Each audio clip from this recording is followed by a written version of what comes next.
I live in Venice Beach, California. And if you've ever been there or if you know anything about it, you know that it doesn't look anything at all like this. So, where am I and what the hell am I doing? Well, the where is the easy part. I am in a small town called Sebastopol, California, which is about an hour and 20 minutes north of San Francisco in Sonoma County.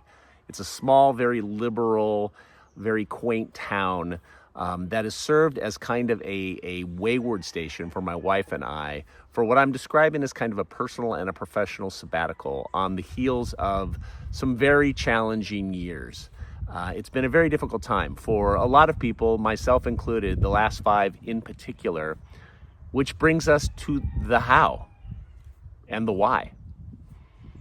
The why began really, like for a lot of people, in March of 2020 during the COVID-19 pandemic lockdown, where I, like everyone else, found myself at home working remotely, trying to understand not only what life was going to be like, how my personal life would be affected, but how my professional life was going to be affected. And it really made me reevaluate what my working life meant to my identity and to what I wanted my identity to be, for the kind of work that I was doing, how I was spending my work days, and ultimately the kind of company that I wanted to work for.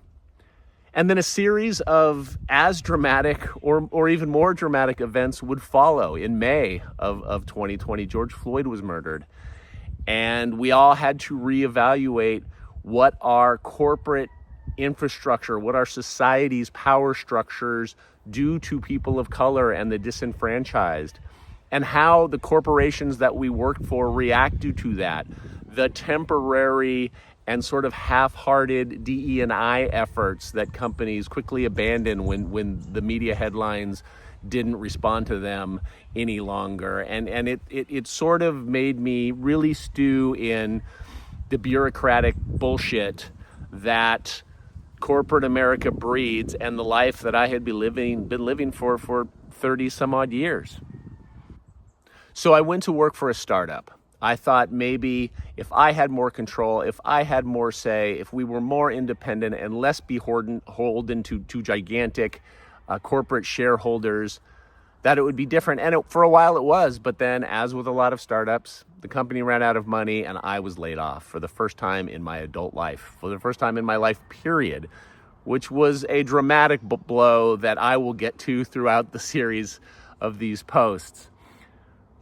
But again, I was forced to reevaluate what working life looked like and what the remaining working years of my life were going to look like. And then flash forward to 2024 and Donald Trump is reelected president, and I have to reevaluate the common good of man, what we all collectively agree is good and bad, and the predominance of stupidity and cruelty and hatred.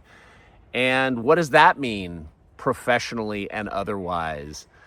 Real difficult things to grapple with. And then in January of 2025, devastating wildfires hit Los Angeles and destroy more than 18,000 homes. One of those homes belonged to a very lovely family that my wife and I were fortunate enough to meet.